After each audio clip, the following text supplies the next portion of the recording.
calling all educators with a passion for teaching and a health for faith. Get ready for a transformative journey with the Educators with Oil podcast, where host Ronette Branham is dedicated to helping teachers become better through biblical strategies. Welcome back to another episode of Educators with Oil podcast, where we empower educators with biblical strategies. And this is where purpose meets the classroom and the oil flows. So I am excited to inspire Christian educators alike. It doesn't matter your background. Hopefully you'll hear a word that lets you know who we are, what we stand for. But I am your host, Ronette Branham. And tonight we're going to dive into a topic that is shaping the future of our classrooms. Not only our classrooms, I know you can see what's happening in the world right now with AI, and then how people are using AI to make videos. There are realistic videos out there of people, and you think they made the commercial or something. They didn't. There's AI for, this is artificial intelligence. This is something that we're doing right now, and we are live and in person right now. So artificial intelligence is something thinking where you don't have to. And so that's exciting. Even driving our cars, my car, I can't veer out of lane because it's going to pull me back. I could if I just override it, but it's pulling me back, letting me know I'm outside of the lane. That's it thinking for me. And I'm excited even to have that aspect of my car. So we're going to talk about some great possibilities inside the classroom, immediate about cheating. Is there cheating? Are students losing their ability to think? Are there laws about what this means to us teachers? So our conversation is going to be, I think it's going to be awesome. So we have a special guest, Natasha Rankine, and she's not only passionate about education, but also about equipping teachers with the tools and knowledge to thrive in a changing world. And things are changing rapidly. We have to understand that AI is here to stay. It's not going anywhere. It's here to help us. And it could hurt, but it's here to help us. And if we use it correctly. So she's going to share the real benefits of AI in the classroom, address the common concerns we all have, and give us a glimpse in the future of AI in the schools, including what I don't know about the federal laws and state mandates. I hopefully maybe. So get ready for this conversation it's going to be eye-opening, practical, and maybe even a little challenging in the best way. So let's welcome Natasha Rankine. Hi, Ronette. How are you? Hi, how are you? I'm great. This has been a great day. I have so much exciting news happening just today, and this is one of them. I'm so glad. We're here talking about AI when I'm going to have to use some stuff that you teach me in the next couple of weeks. So, of course, girl. I got you. So my name is Natasha Rankine. I have been a ELA teacher, a middle school teacher for about 9 years now. And when it comes to AI in education, I've always been interested in how education impacts, like how technology impacts education. And then that led me to get my master's in curriculum design and instructional technology with a piece in educational technology as well. And then now with AI, it's like a whole new world has opened up for educators alike, and people are excited. Some people are a little cautious, which I think is necessary. And I think it's really good to be cautious about things that are new, especially in the realm of education. So I'm really excited to have this conversation with you, Ronette. Yeah, I just heard I talked to my sister just a minute ago, and she said her daughter, my niece, did a paper. And then it came back that she used AI. She said she didn't use anything. The only thing she did was looked up the definition of this medication. And she had to do that in order to know exactly what the medication was and what it does. She works for a research company. And it came back like AI, like she used it and she didn't. And so it's just like how I know I'm jumping the gun because that question is right here. How is that going to affect things like that? Going to affect education? Because we're going to use it for like a dictionary. You know, we're gonna use AI. We've been using it as a dictionary. So it's like, how do students kind of like use the tool without being told, oh, you're cheating, or oh, this is AI? That's a great question. I think we're at a point in education where everyone's kind of not sure.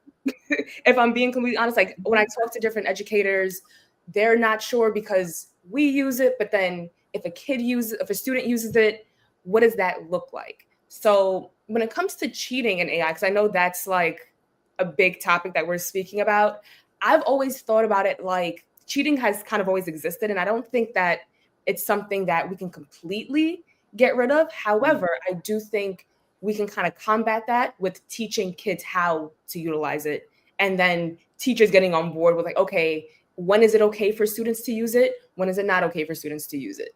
You know, like, but with the cheating aspect, I mean, like I've had students use it and I've known that they used AI to cheat, right? So I remember, I think it was last year, I had a student, we were reading an excerpt from the Frederick Douglass narrative, right? And as you know, like when you're teaching middle school, they're not going to give them the entire story. So they kind of give them in chunks, fine.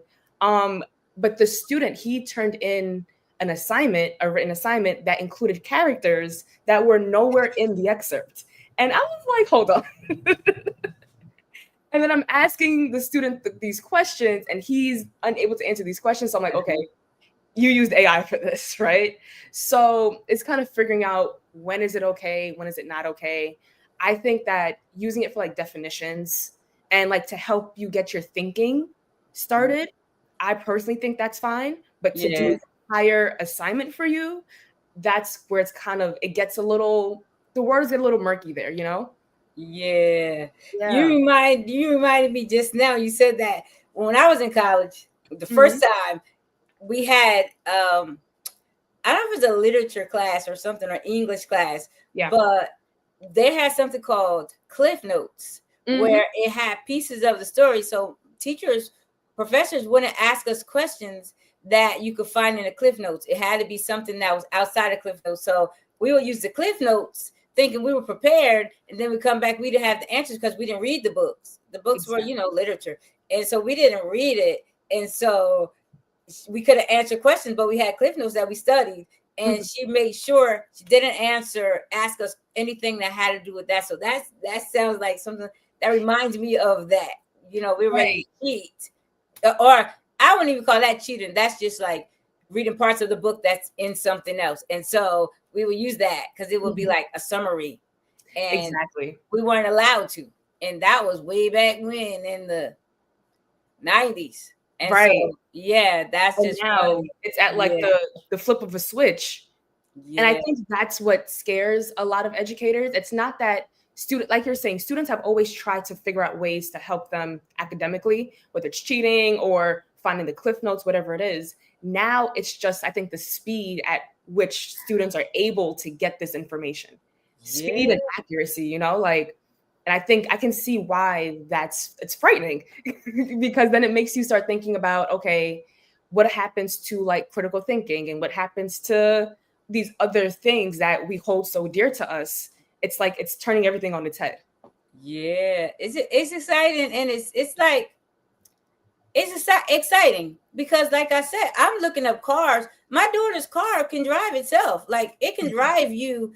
It drove the first time I got in. I was like, this is crazy. Wait, you're going too fast. Slow down. And it inches out to the street so that instead of just pulling, I mean, it's driving itself. Like even the the cruise control. It's not like the regular cruise control where the speedometer, it might slow down, slow up. No, this thing is steering. The cruise control is doing everything. You just everything for you. So to be scary or not, it's here. This is what's happening. Exactly. And so I'm excited. I'm excited about this episode. And I just want to know, what are the biggest benefits that you see AI bringing to teachers and students right now? So some of the biggest benefits that we're seeing right now is it's saving teachers time. Teachers, as we all know, I know you're an educator as well, teachers spend a lot of time outside of the classroom preparing for what happens inside the classroom, right? So whether you're an elementary school teacher and you teach one class, but 4 or 5 different subjects, that's a lot of prep, that's a lot of planning, that's differentiation. Because as educators, we all know in one classroom, it's not as if everyone's on the same academic level, right? Sometimes you'll have students who might be a little above grade level, at grade level, 2 levels below grade level, students who may be new to the country. Like all of those things factor into the everyday classroom, and teachers are expected to kind of they just say like hear and catch, and you're expected to make magic happen, right? And I know based off what other educators tell me, based off my own experience, using AI tools can help with that, saving time, supporting differentiation for students who are on different grade levels in one classroom, and making learning more accessible, right? So like in the ideal classroom, all students are on the same grade level. But if a student struggles with reading and you give them something that requires reading, that student's not going to read that assignment. No matter how much we want to and want them to read it, it's not going to happen, right? So AI tools definitely can help with that. Like if you put something into like a tool like ChatGPT, it can change the reading level for you in an instant. Yeah. Right. So I teach 8th grade currently. If I have a student who's a struggling reader, but we're reading the narrative of Frederick Douglass, what is that student supposed to do? So using AI tools like that, and in totality, it helps with like reducing teacher burnout, because outside the classroom, all educators, we spend hours at home planning these lessons and activities, and it's a lot and it burns you out often. So I definitely can see how knowing how to use AI tools for your benefit can help alleviate all of that, and I'm here to make it digestible for our educators, because oftentimes educators and teachers, we're the last ones kind of to the race. Things are getting implemented and we're the last ones to learn how to use it or figuring out how to use it. So it doesn't have to be as confusing and daunting as everything else feels. It can alleviate a lot. So yeah, I'm thinking while you're talking, my wheels are turning, like, because I need some help right now. Like right now, I have testing, plus I have the different levels, and then they added some stuff to our ELA curriculum, and I'm like, how am I going to make all this fit in this block and make it run? And this is our 3rd week of school, and I'm still trying to plan it and figure it, because it's like, it's here. This is what I have to do. I know, but I need to make this work and flow. And then I have students, I have some high level students. I had a student looking at me today, like, because the math was so slow, because it was everything today in the math was word problems. Then I have students who can't read or who can read on a low, like level A, kindergarten level. This is 2nd grade, and the 2nd grade, and the kid is like, he's trying to flip through, because I kept telling him, don't go too fast, because we still have to have the lesson, right? But he's like, okay, I know. So this is, how do I make that work with that? You had talking about differentiation. We could use AI, but how do I do that when I know it's planning, but how do I still make a lesson out of diverse learners, differentiated?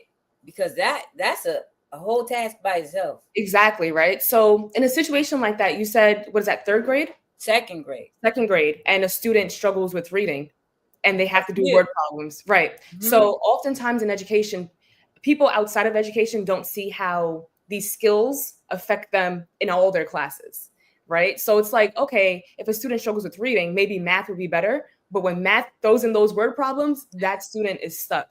So with a tool like a ChatGPT or like Google Gemini, you can input what you're doing for your lesson, and then also input what is the student struggling with, and then it can kind of create options for you.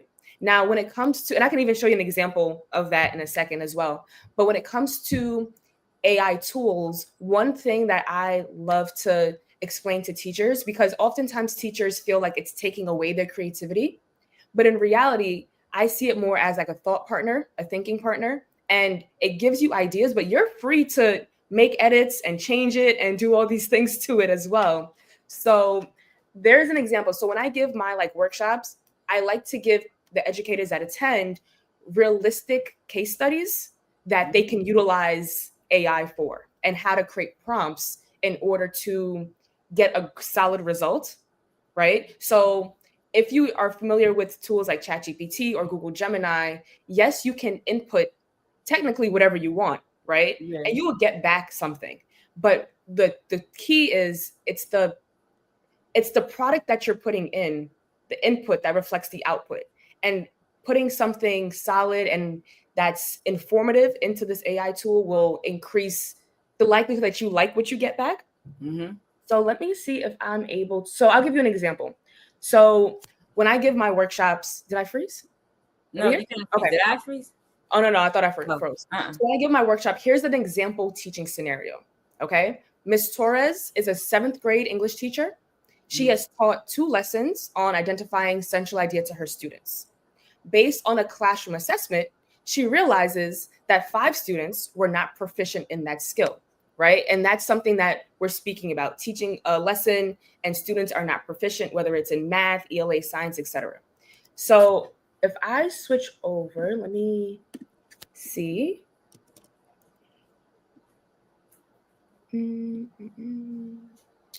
Let's see. Can you see my screen? I have something right here. Is that like a ChatGPT screen? Yes. Okay, perfect. So I'm going to show you how we can use ChatGPT for a situation like what you explained. Mm-hmm. I'll start with an ELA example, and then we can do one specifically for the one that you're talking about and see if we like it, if we don't like it, and go from there. Okay? How's that sound? Sounds great. You see, I'm ready. I'm like, okay. All right. So the first thing, I have a prompt that I have, but I'm going to go over what do you need in order to create a great prompt. So in order to create a great prompt, it's best to ask your AI tool to act like whatever it is that you want them to act like. So in this scenario, I'm asking ChatGPT to act like an experienced 7th grade English teacher. And then I'm explaining the task or giving the tool some instructions on what I need. Your task is to help me design an assignment for 5 students who read on a 5th grade level on identifying central idea. The assignment should align with the following academic standard. It's best to include standards because in education, everything's standards aligned. Mm-hmm. This is the particular standard, the Next Generation English Standard, 7R2. And then what else? What are my expectations for this? I'm asking this AI tool to provide a group activity that will engage the students and include 2 questions that align with the analyzing component of Bloom's taxonomy. So with this, you include everything that you want, right? To ensure that we're all highly effective and it checks all those boxes. So I'm going to input, and in a couple seconds, we should see a response. Let's see. Here we go. And it gives you a whole outline of an example of how you can help these students, whether you want to pull them into a small group or whatever it is that you want to do. So let's take a look at what ChatGPT gave. So it gives you an objective. Students will work together to identify the central idea of a short, accessible nonfiction passage and explain how supporting details develop that idea. It's asking you as the educator to choose a short, high interest nonfiction text that those students are able to access. And then it gives you a group activity. Students can read together, they clue collection, so they're finding like details that support the main idea together. And then they go to step 3 and step 4. And then the Bloom's taxonomy question at the bottom here. How do the details in paragraph 2 connect to the supporting central idea of the text? And if the author removed paragraph 3, how would it change your understanding of the central idea? So something like this would really help educators in the moment, right? Because I know as a middle school teacher, we have 2 preps a day, but I know when in the younger grades, I think they only get 1. Mm-hmm. So sometimes you spend so much time just thinking about what you need to do. And then you have to plan on like the logistics of how does this work, right? Because if you want to pull a small group of, let's say, 3 students who struggle in something, that's great. But then what are the other 25 students doing? Right? There's like logistics that we have to kind of go through. So here's a great example of how you can do that. Okay. And then what I like to do, especially when it comes to central idea that I don't see here, is I like to make sure my students know what the topic is and like they explain to me what central idea is, for example, right? So this is where the revision comes in. And this is where the educators or the teachers' creativity doesn't get lost. So for a second, let's just go back up to the top. What I noticed about this prompt, or what about this output, is that it gives the objective and it puts students straight into the activity, right? But for me and how I like to teach my students, if these students are struggling with central idea, do they even know what central idea is? Right? Like we have to really remember what our focus is here. So in my classroom, I've always noticed that showing videos to students helps a lot, especially when students are struggling readers, right? I like to show like movie clips or Pixar shorts are an amazing tool, especially in the English classroom. So as a revision, I'll ask ChatGPT, create a do now activity using a Pixar short, and seeing what this AI tool gives me. So I'm going to say create a do now activity using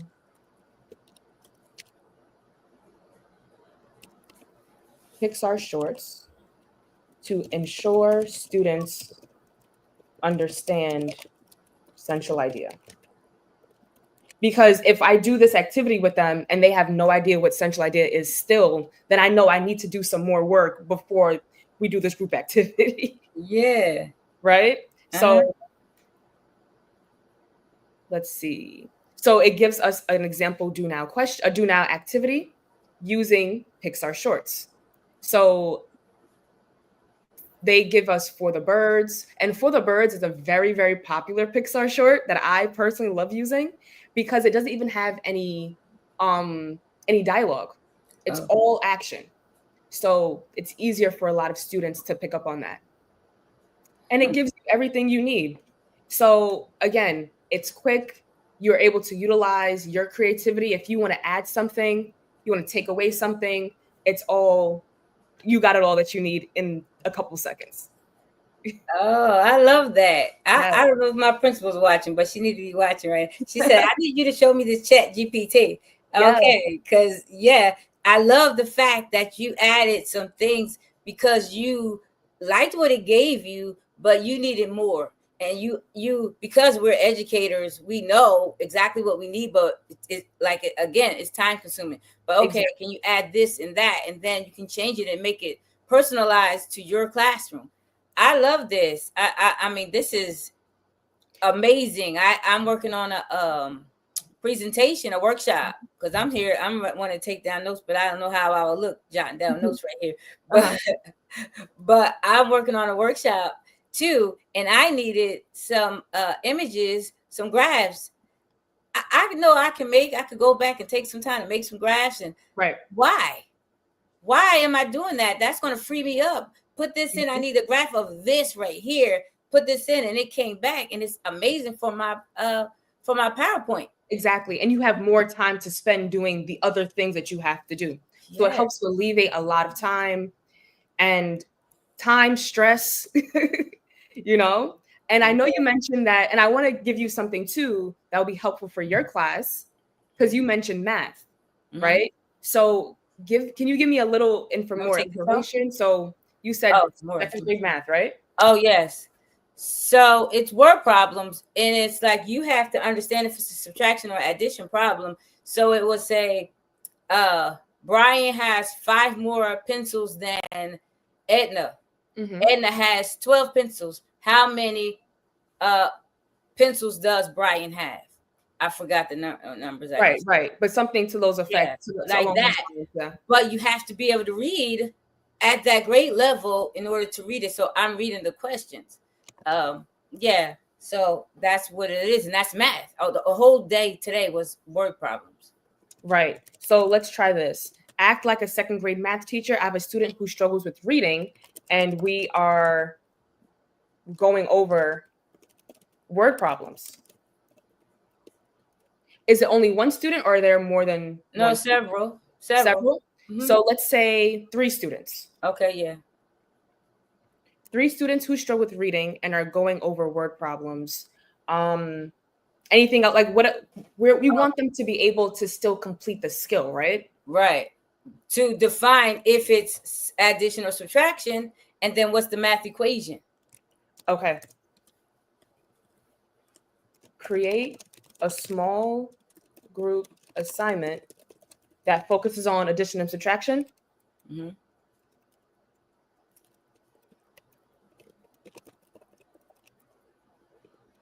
For these students. How's that sound to you? Anything else that you would want from it?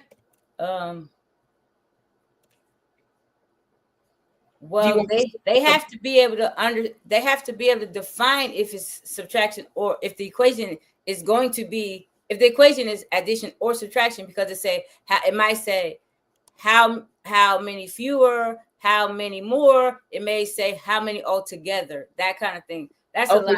But so focusing on like keywords and phrases. Yes. So students must be able to determine if a word problem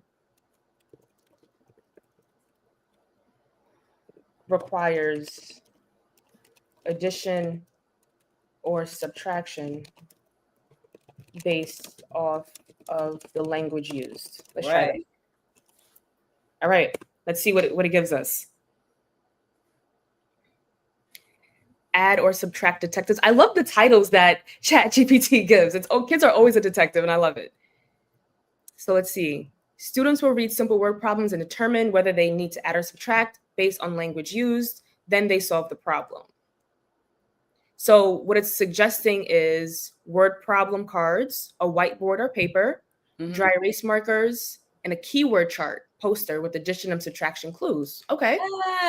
Yeah. I think I'm supposed to have that right there. I have everything except that what do we call it? The keyword chart? Yeah. I was gonna call it something different. Yes. Okay. That's my problem right there.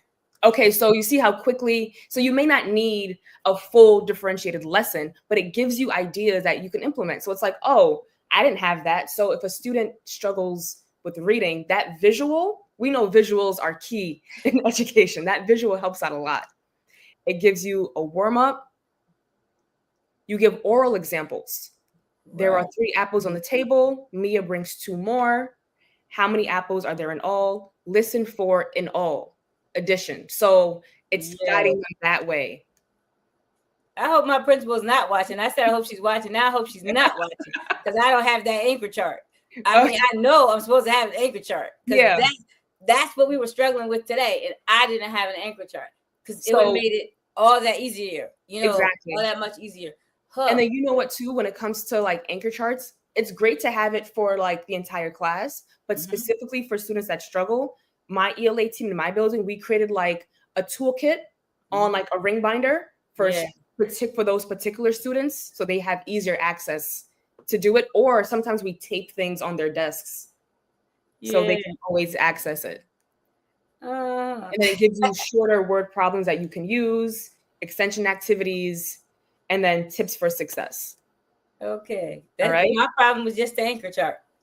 I have all that, the anchor chart. Yeah. And I know I need an anchor chart, but because I saw it and it gave it to me just that fast in a matter of seconds, now I could remember, oh, this is what I need.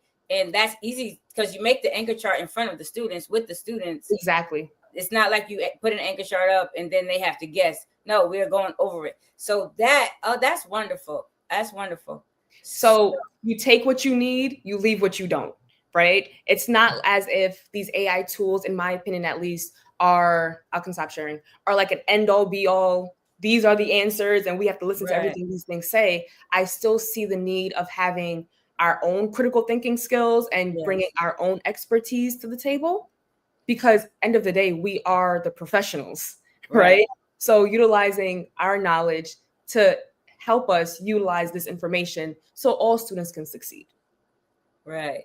Right. That's just the tip of the iceberg. Chat GPT. That's not even the totality of AI in the classroom. So that is just a great tool right there by itself. If this is the focus of today, Chat GPT, because we can go further. AI in the classroom. Our technology teacher, the things that he's doing with the students, they have robots and they're directing the robots, like with coding. So all of that in a classroom, so they can utilize that and come to the classroom when it's a break, maybe, and work on coding before they get to it. It's limitless at this point, right? And educators, there's more ways to kind of utilize it. So ChatGPT is one way, but something that I've been interested in a little bit more recently as the school year started is how to use podcasting for students. So there's a tool where you can input the whatever class materials that you have, and the AI generates a podcast, and you can change it to like be on grade level and give your own instructions there. But a podcast that students who may struggle with reading can listen to, and they're still able to receive the information. So I'm like, wow, this can help a lot of students. Yeah, even technology overall in the classroom, because we didn't want computers in the class. Not me, but you know what I mean. Teachers didn't want computers. They think it's bad for their eyes and all this stuff that's happening with the students. It's giving them ADHD. We had every answer, every excuse in the book for why we didn't want to bring technology in the classroom. Some people used to say, I'm old fashioned. I need a paper and a pencil, all that kind of stuff. And no, you're making it more difficult for yourselves and for the students, because then they say the students don't know how to write. They don't know how to use penmanship and all this kind of stuff. But what?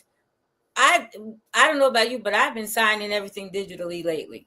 I don't know. Yeah, recently it has been very digital. I think that there's a balance that can always exist. Yeah. Right. I think it's very important to, if teachers want to hold on to certain traditional parts of education, I think that's okay. But I also think embracing new technology is also important, because like you mentioned earlier, whether we like it, don't like it, not sure about it, that it is what it is. Right. And in my opinion, it's kind of like, rather get on top of it and figure out how to use it for your benefit, as opposed to get lost in the mix of everything and then you have no idea what's going on, because these things move very rapidly. So better to learn a little bit about it, implement at your own pace. I understand that not all educators may want to completely create a whole lesson with AI, but maybe start off with using it for creating a do now question for the week. Because sometimes those do now questions, I'm like, what am I going to ask these kids today? But like, if on a Sunday night, you can input a prompt, act like a second grade math teacher. What are some do now questions that are engaging, that are quick, that students can complete?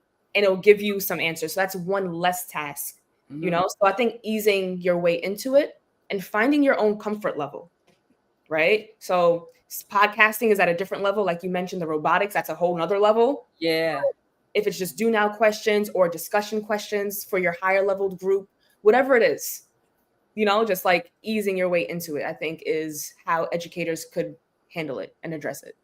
Yeah, I'm just thinking so many things. So you mentioned about critical thinking for the teacher, the educator. Do you think that there's a fear? I know there's a fear. Do you think that it will stop the students' critical thinking, having AI in the classroom, having any kind of chat GPT in the classroom? Right. So I totally understand the concern with that, right? So because if I assign my students an essay and I say, okay, you have a week to do this essay, go home and do it, they can, like you're saying, they can just put it into ChatGPT, get a pretty decent essay actually, and turn it in. I think since students have so much access to technology and to AI, I think it's going to end up forcing educators to rethink the questions and the tasks that we give our students. Right. Yeah. And I think it's scary. We don't really know what that even looks like. But through like some teachers across the country there that are experimenting with AI, I've heard some teachers asking students to actually ask like a Chat GPT or Google Gemini to create an essay for them. But then in the classroom, now let's critique this essay. Oh. So including like critical thinking of AI. Because in my opinion, if we raise children and students thinking that AI is the answer, eventually down the line that I can see that backfiring. Yeah. But like, no, encouraging students, okay, use it, but now let's critique this. We learned that this is what you need in an essay. Did the AI prompt or the AI tool do that? Grade it. What's the grammar like? Did it really understand what you were asking it? Yes. Right. And having those conversations in the classroom. I've also heard of teachers asking students to interview AI. So let's say, for example, you're in an English class and you're reading Macbeth. You can ask a ChatGPT to act like you're Macbeth. So that tool will take on that character and students can ask questions to that character. And then afterwards, students can critique how well did ChatGPT take on this character of Macbeth. And that way, it's kind of like you're still using critical thinking skills, but just in a different way, right? So they can utilize information from the text to support, yes, it got this part of Macbeth's character because Macbeth is like this, but it didn't really get this part of Macbeth's character and explain why. So it's going to take a lot of, I think, rethinking on the educator's part to ensure that students are still thinking. Because let's be honest, I know I've given assignments where students have used ChatGPT, whether I picked up on it, like I told you earlier, or maybe sometimes I haven't. Yeah, because you could say, act like you are a fourth grader, give an answer from a fourth grade perspective, from a fourth grade student. And make a couple mistakes so my teacher doesn't pick up on it. Right. I know, I have done that. I have been there. I remember when I first heard about ChatGPT, I didn't know that much. And then I was asking this kid, did they hear about this? Put that in chat. They were like so excited. Yes. What are you talking about? Wait, you know about ChatGPT? This was a couple years ago. And he was like, yes, this is, what are you talking about? He didn't know I was going to say, let's do it. Right? He was like, hold on, my teacher's asking me to use this. No, it wasn't. It was somebody in my family. Oh, yeah. But it was like, he was excited. Yes, we're going to do that. Right? Because I didn't want to help with the homework. Well, we got some help here, sir. Exactly. And like you're saying, this is the world that our children are growing up in. So they know about it. They hear about it on the news. They know their friends are using it. So it's like we can't ignore it, because I feel like if we ignore it, the students are going to learn how to use it quicker and better than educators. That's when we're going to fall into more issues. I think if educators kind of get like a leg up on the students, and then if we kind of guide students on how to use it, then we stay in the driver's seat. Right. So this is what you do. This is what you do, workshops and and speeches about. I don't say speeches. Workshops with educators on how they can use it, for sure. Right. So do you think, I had a guy on here and he was talking about academic achievement gaps. Yeah. And so do you think there's an equity gap with students across the US having access to technology? Is there going to be a gap, or is it, you think that we got it all under control no matter where we're from? I do think there's a gap. There will be a gap. I met a fellow educator at a conference that I attended, and she mentioned that there's like a Wi-Fi issue because she lives in a rural part of the country. So, and she enlightened me, because being from New York, I never considered that, because sometimes when you're used to certain things, you don't think of how other people don't have that. So she really opened my eyes, and she was like, don't forget about the students who may not have access to even like a good Wi-Fi signal. So when it comes to that, I can definitely see there being like an equity gap. And then when it comes to the educators that are being like exposed to learning these tools, there's also a gap with that as well. And that's why I feel the need to kind of like step in and be like, okay, I can help improve how educators across the country kind of like use AI, and in different neighborhoods as well. Yeah. Like some people don't have Wi-Fi at home, but it's available. They don't have it at home. Exactly. And with the Wi-Fi at home, I was still a teacher in during COVID. And when students had to work from home and some teachers had to work from home, that's when I really saw the inequity when it came to like Wi-Fi and access to technology. At the time I worked in Brooklyn, so I was like, okay, thinking everyone has access. I'm like, oh wait, no, everyone does not have access. So yeah, in New Jersey and in my area where I teach, oh yeah, there was a lot of students. They had to get something with the cable company had to provide something, or I don't know how it worked. The cable company stepped in during that time. Yeah, I even had a teacher that I work with. He didn't have Wi-Fi at home. He didn't. I don't think he had cable or anything else like that. He didn't have any of that at home. So he was teaching off of his phone. He didn't have it. Yeah. I don't know if maybe somebody, the district stepped in for him because he didn't have it. And wow, we think about things that we have access to, like water, clean running water. You know, we go to other places. There's people in this country who don't have clean running water, and we just take it for granted. I mean, I didn't even think about that.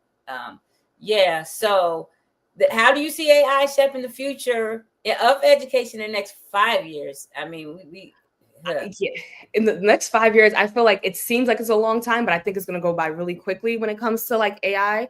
I think that educators over the next 5 years will become more comfortable using AI in whichever part of teaching that works for them, whether it's like we mentioned, lesson planning or changing the Lexile level of something or whatever they're using. I also can see students being more exposed as time goes on to AI, and maybe they might have like an AI class for students. Yeah. I could see that potentially happening because really it's just preparing students for their future and being realistic about the world that we're in and the world that they're going to grow up in. Right. Right. So as like we can't, and I feel like oftentimes as teachers, we're so stuck in like how we were raised and how we were taught, but that's no longer the case. We're in 2025 where it's no longer the 1990s or 2006, where it's like, we have to prepare them for things that we don't even know may exist, you know? So it's a task, but I do think that it's definitely going to impact education more over the next 5 years. Yeah, so let me tell you. It can be a little scary. Yeah. It can be a little scary. Yeah, I apologize. What I grew up, I went to school in the 70s and the 80s, right? Okay, yeah. So we had watched this movie one time at church, and it was, about the rapture coming back and all that, and then what it was like during that time, and the time is like now. And so they were scanning at the grocery store, scanning the barcodes across and we were like, oh my God, that's the mark of the beast, right? All this kind of craziness, right? And it's just what we do now because it's AI and it's faster to just scan the product across the barcode. And even when I was a kid, they used to put in the numbers 1, 2, 3, $1.23, like that. It just wow, yeah. So when we saw that in the movie, we thought, oh my God, that's the devil, right? Yeah. And we started looking on every package, and we said, oh, it's on here too, the barcodes. We thought that was the devil, like that was the end of it, right? The devil, and that is like what makes life easier today. That barcode, that was just. So what we're thinking is the devil right now is something that in 10 years is, that's going to be just the norm because it's making everything easier. Driving cars. Who would have thought you're going to have cars that drive itself, right? Exactly. And to add on to what you're saying about like barcodes, I'm not sure if you've ever been to an Amazon store. So they have an Amazon store in Manhattan, and basically you have to scan your Amazon app, and you walk in. There's like one attendant in the store, and you can pick up whatever you want and just walk out, and it buys it for you. Like it's connected to your account. They have cameras everywhere, and I'm like, this is like next level. Yeah, it's next level. Yeah, but I definitely hear like the pros and also the concerns of it. like with jobs and things like that. That's a whole nother conversation. But I do think us adults being in the driver's seat, we can steer which way this goes if we have great people in the forefront. Right. So I'm just excited about this. I love this episode. How we can actually connect it. So like I connected to the negative part, but what we thought back in church when I was a kid compared to what's now is in life. Like this is making it easier. That's part of technology because we think it up. The technology doesn't think itself up. Somebody thought it and then created it. That's called genius to me. Yeah. Just knowing that we have access to make our lives easier. And so this is my question, as a Christian educator, how can we model discernment and wisdom when introducing new tools like AI to our students? I think it starts with teaching students like ethics and morals when it comes to utilizing these tools, right? So when is it okay? When is it not okay? And having open conversations with our young people because their opinion matters too, but definitely on the road of like teaching morals and ethics. Don't use it for an assignment, but if you want to figure out what's for dinner, you can ask it for a recipe, and I think that's how we can kind of like use discernment in helping our students with this. Yeah, because it is a question of ethics, morals, and how we're representing ourselves. Presenting ourselves to our students is another key to it, because if we are, I don't know, introducing it in the wrong way, but I can just appreciate it, and I appreciate that as teachers, a lot of us say we're called to teach. We are instilling so much, and not just ABCs, 1, 2, 3s, that we are introducing faith, whether we can talk about it or not, just to think by the things that we do, by and our how actions. We interact with it with our students. Right. I remember learning about something similar when I was in college about like the hidden curriculum. So that's basically like, yes, like you're saying the ABCs, 1, 2, 3s, but how you interact with your students and how you come and how you show up for them. Students pick up on that as well. Yeah, they do. Right. And it's also about being mindful on how you're showing up with technology, how you're talking about it and things like that with our students. Yeah, it's not, to me, it's like, this is what it is, because the students are on it before we are. My granddaughter, when she was 1, she was playing games and doing puzzles and all kind of stuff on the iPad. And she was swiping and things like that. Like she was 1. Before she was 2. She knew how to swipe up. Like that's just what it is. So to think that our students are not using technology at home and not learning about how to make things easier, we're in the dark. So exactly. I just think, I'm sure there's a TikTok video for everything at this point. So they're looking these things up because they're just as curious as we are. Yeah, especially if you see something, you're like, oh, let me go look that up. Everything. Yeah. Yep. Okay, so let me see. If a teacher is listening today, wants to try AI but feels overwhelmed, where should they start? I think ChatGPT and Google Gemini are the perfect places to start. If you're not ready for the podcasting or creating videos and everything else, the robotics of it, I do think those are great places to start because it's user-friendly. It's pretty common amongst people, amongst the general population. So at this point, I do think that most adults have interacted with a ChatGPT or Google Gemini to some degree, whether it's for work, for their own personal use. I know one of my friends, they use it for like their budget and finance issues. So like I do think educators can start using with those tools and put something in and just see what happens. If you like it, great. If you don't like it, great. Like, it's okay either way, but just experiencing what this is like. So you're speaking from experience and not just from fear, I think is a way that educators can just start, like dip your toe in just a little bit. Yeah. When you said that, so I put in, invest, right? And so I put in like a little portfolio, part of a portfolio that I had. And I asked ChatGPT, what do you think about what I'm investing in?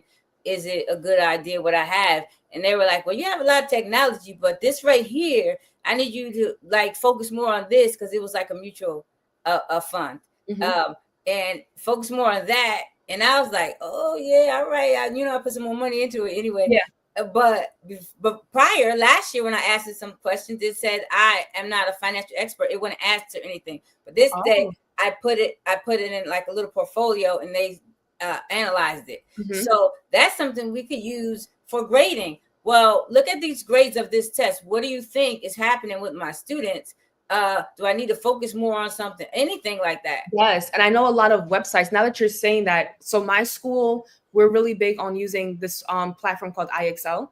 I'm not sure if you heard of IXL, but it's great for reading, for math, science, most subjects. And it does exactly that, which is an AI feature now that I'm thinking about it, because if students get a particular question wrong in a class, it'll flag that skill, and then it will suggest what you can do to pull a small group to help those students. Like that does it for you. And I'm like, wow.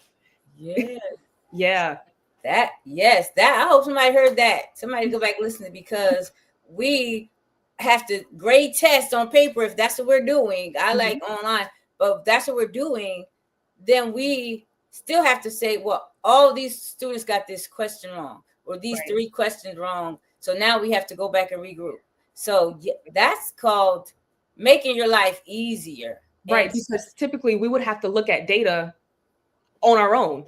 Yeah. Like a highlighter. I used to have different colors for students that were above, students that were in the middle, students that needed help that were in like tier 3. Like there was so many things that we would have to do to support what happens in a 45-minute period that most people don't really see.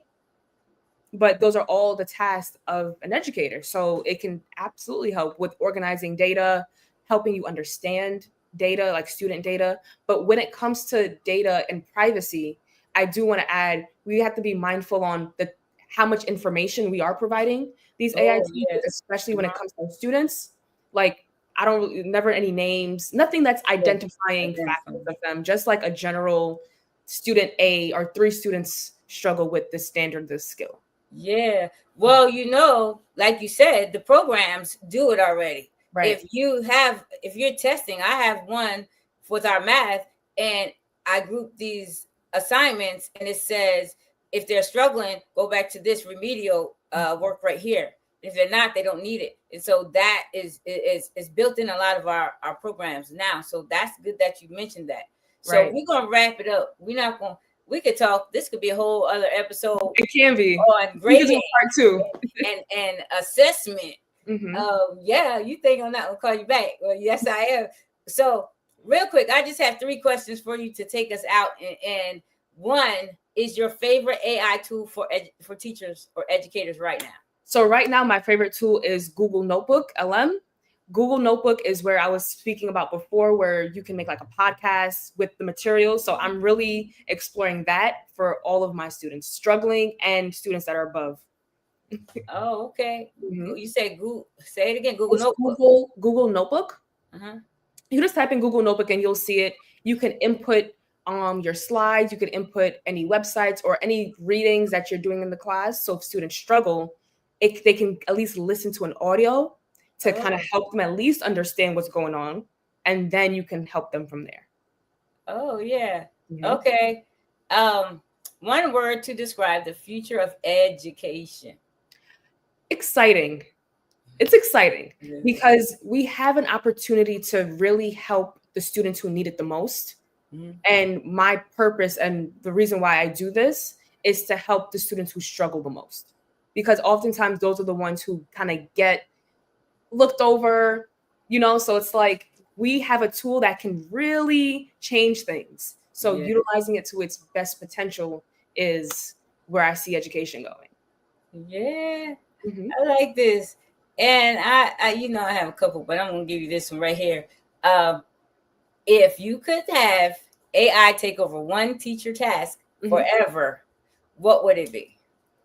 It would have to be lesson planning. It has to be lesson planning. I cannot, because even if a curriculum stays the same, every year you have different students that have different needs. Even like as a middle school teacher, right now I have 4 classes.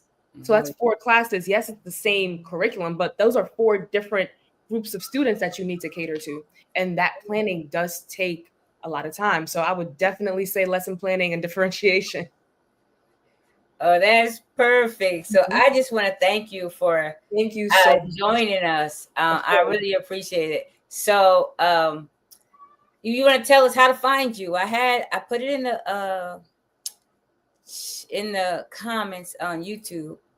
So I think you put High Ranked Visions on LinkedIn. So you guys can definitely find me on LinkedIn under High Ranked Visions. That's the company that I founded in order to help educators use AI tools.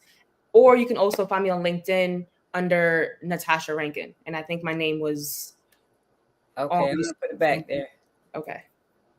Okay, so Natasha Rankine, that's LinkedIn. So it says High Ranked Visions. Correct. Right?